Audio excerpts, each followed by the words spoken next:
Hello, I'm Anthony. Welcome back to the Arturia Mini-V4 tutorial series.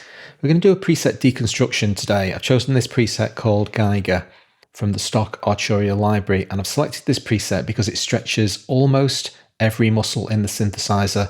We're going to basically bring together all of the previous episodes of this series, understand them in one complete whole to find out how we make an awesome sound. Hope you enjoy this one today. If you do, check out the Patreon and channel member links below. Fabulous way to help support my channel. So here's the sound.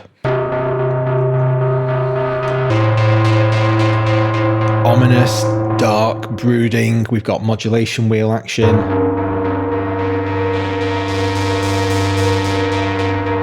We've actually got an arpeggiator as well if I play a chord.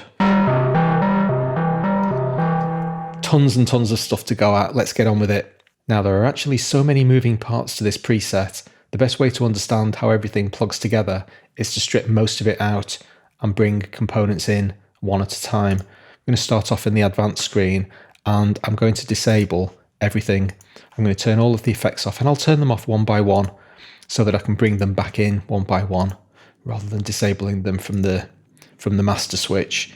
I'll leave the keyboard stuff connected simply because it's primarily concerned with Aftertouch and I can just avoid Aftertouch very easily. So that's the advanced screen completely out of the way. Let's hear what the preset sounds like now.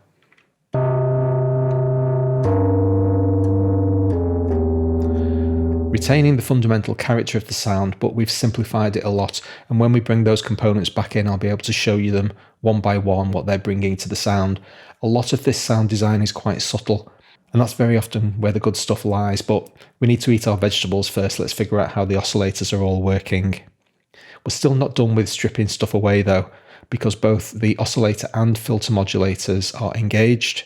And I'm going to take a punt that somewhere there and somewhere there is disengaging them. I simply can't see those buttons at all. I hope I've turned them off. Let's have a listen. Yeah. We're not done tearing this sound to ribbons though, because as you can see, every oscillator, every option is engaged. Let's turn it all the way down to just oscillator 1. And I'll leave the feedback engaged as well. So all that we're going to hear now is oscillator 1 going through the drive and feedback units, obviously all of the basic filter stuff. And it's a relatively straightforward sound. Square wave, 32 foot, which means this is providing a lot of the heft, a lot of the depth to the sound is coming from oscillator 1. So I'm not down at the bottom of the keyboard there, and that's a pretty fat sound. Volume at maximum, little bit of drive. Controls like drive and feedback, yeah, sure, it's worthwhile spinning it up and spinning it back down again. I'm going to remember that it's set to 1.28 so that I can find out what that component is adding to the sound. Now in its current configuration, the feedback control is relatively uninteresting. If I press a key and hold it down, it's not going to feed back regardless of where on the keyboard I play my note, but just make a mental note of the fact that we are at 12 o'clock with the feedback control, because when we bring other components back in, that's going to get more interesting. But essentially, at the moment, we've got a relatively straightforward sound. Let's turn off oscillator 1 and bring in oscillator 2. I'll play a C. Seeing the tuner? I'm playing a D sharp. So we're tuned up 3 semitones here, or in actual fact, we're tuned down 9 semitones. Have a look at your oscillator control. That's why when I'm playing a C, I'm getting a minor third. And so when I bring oscillator 1 back in, we're going to be playing that minor third dyad. Hugely significant impact on the sound. Don't forget to look for simple stuff. Always make sure that you check the tuning of your oscillators, because basically playing a minor third every time you hit a key, that's a big deal. That's a very important component of the sound. Very easy to miss the wood for the trees when you're deconstructing presets.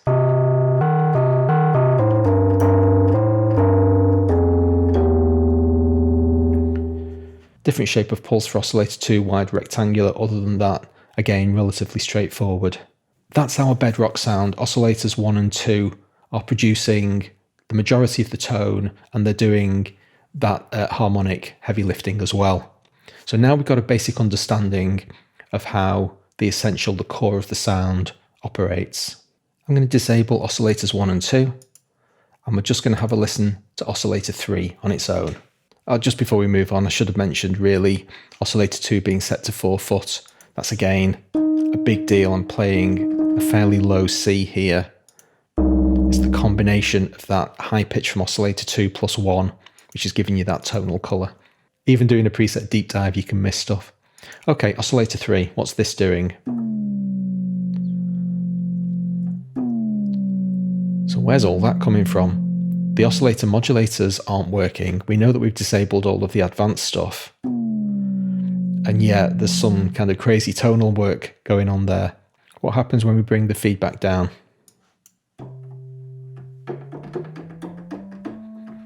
It's very quiet. And all of that feedback colour has gone.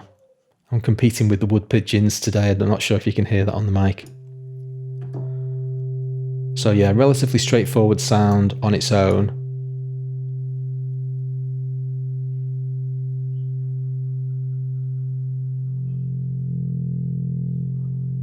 But at 12 o'clock, this oscillator feeds back.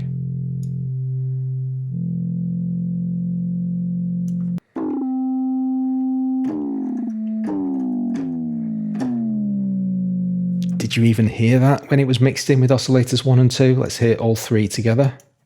I've messed with the mix slightly.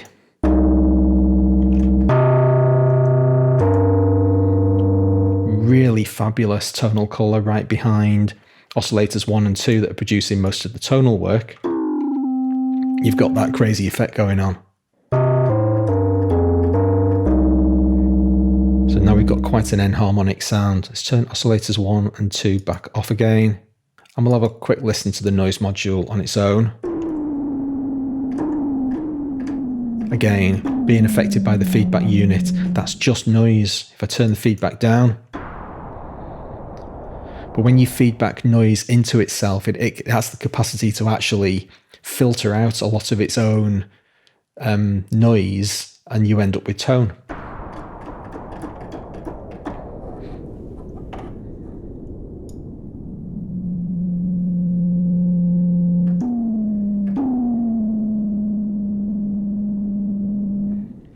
Finally, turn all the oscillators back on.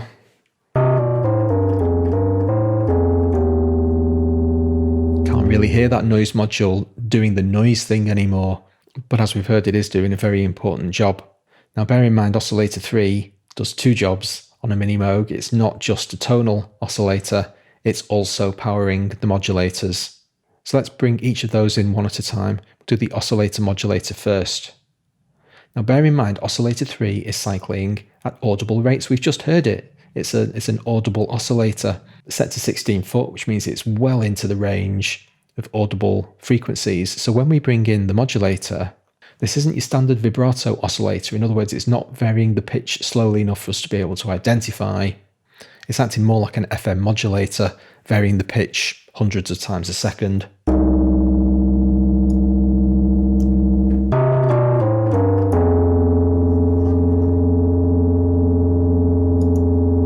Can you hear it flatten out?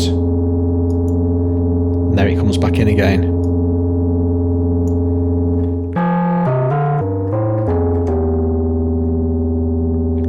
And that's what I'm saying, the subtle stuff is the good stuff. Just because it's subtle doesn't mean it's not important. Filter modulator next. Obviously worth mentioning, it's the Oscillator 3 on its own that's doing all of this work. The noise module isn't being used at all. Now we're going to do some equally quick modulation of the filter cutoff. Let's turn that on. It's so hard to tell if those controls are on or off. Let's A/B them, we can do it that way. Oh yeah. You can actually hear it. It sounds like it's oscillating quite slowly, but that's actually a trick of the ear. If I adjust Oscillator 3 so that it's not perfectly in tune, don't forget this is tracking with the pitch. This modulation is tracking with the pitch. If I offset Oscillator 3, you're going to get a different effect. Here we go. Let's disable the sound so that we can just hear the filter effect. In fact, I'll turn the pitch modulator off as well.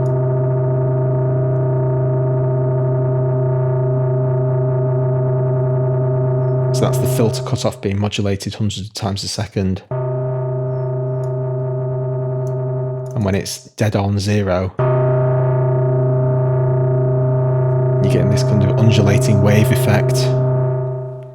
I've made lots of changes to this preset, so I'm actually going to throw it away, come back to it, and I'll disable all of the effects again, but I'm just going to bring in the LFO. Let's have a look at what that's doing. So obviously triangular LFO cycling very slowly, free flowing, got nothing to do with the key triggers, and were mapped into feedback amount. So earlier when I said the feedback control on its own, even on Oscillator 1, it wasn't doing very much. What happens if we just listen to Oscillator 1 on its own again? And granted, I've left the modulators on.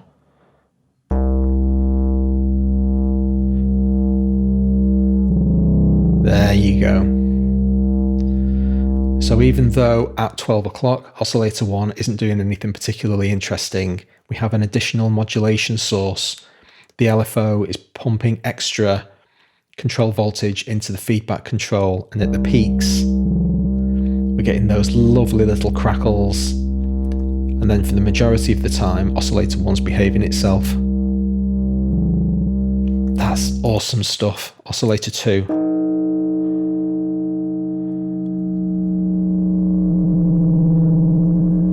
Yeah. And 3. Oh, isn't that just awesome? And let's bring everything in for the full glorious effect.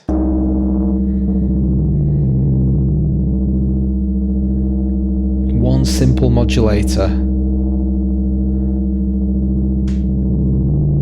having 3 different effects on the oscillators because of their different relative levels against each other and their octave settings. Everything matters, everything's tied together, but it produces this awesome effect. Loving that. Let's bring in the function. What's going on over here? So now we have this bell curve and it's mapped to 2 different destinations. Drive amount, which is this control, and filter envelope amount. Okay. Well, I'm just going to disable it for a moment and I'll do each of those manually. Let's catch what the effect's going to be before we bring in the LFO. Quite clearly clipping there. And the filter envelope amount is obviously going to be most interesting when we hit keys. 3.16 is the default. Let's crank it up. Okay, pretty obvious what's going on there. Let's bring it back down again. Now that we understand what the destinations are all about, let's bring in the function and let this bell curve do that work over time.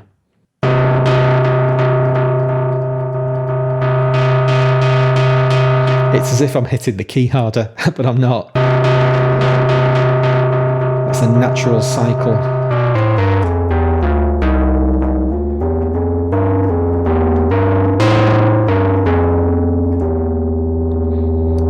Being generated by the bell curve function. Third control on this page is the arpeggiator. Let's play a single note.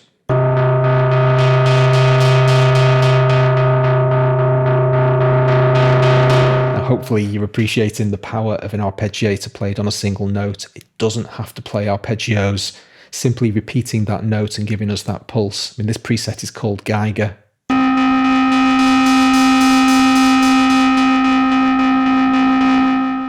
Fabulous effect. In fact, I think it's actually diminished when you play a chord.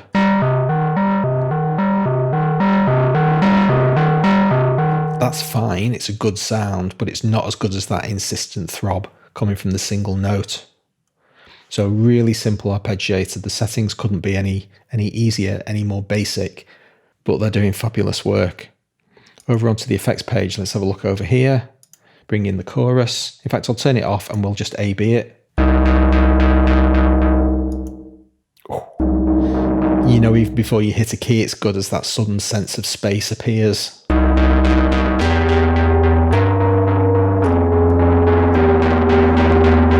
Great stuff. I'm going to jump over the middle one for reasons that will become apparent fairly soon. Reverb, nice and simple. Yep, it's a reverb and it sounds good.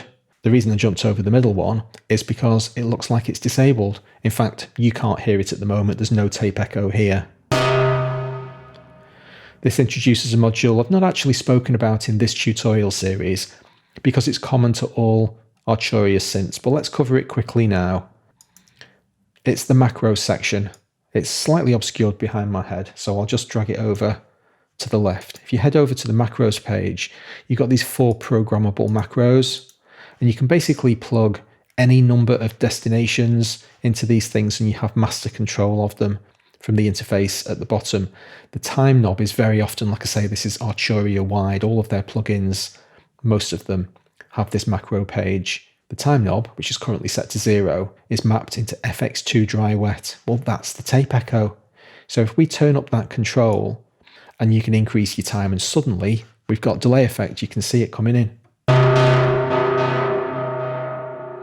And awesome it is too.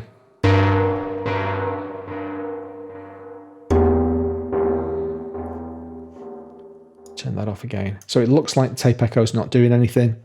That's simply because the macro is not being enabled. Finally, in the spirit of throwing the kitchen sink at a preset, because pretty much every other part of the synthesizer is being used, we've got some Aftertouch, and that's mapped into filter decay. So we're going to be editing the filter envelope, filter cutoff, stands to reason, and the reverb 3 dry wet. So all of those 3 effects are going to kick in when we press into the Aftertouch. Let's have a listen to that. Firstly, a key with no Aftertouch. And now I'll dive into the Aftertouch with a sharp hit because I'm dealing with filter decay here, so I really want to kick that stuff off. There you get that burst of reverb. There you go. Played naturally. Hit into the Aftertouch. Pretty wild. And that's this one done. Hope you've enjoyed the episode. Please hit like if you did, and subscribe to my channel so that you help me out with the YouTube stuff. I'll see you next time. Thanks very much.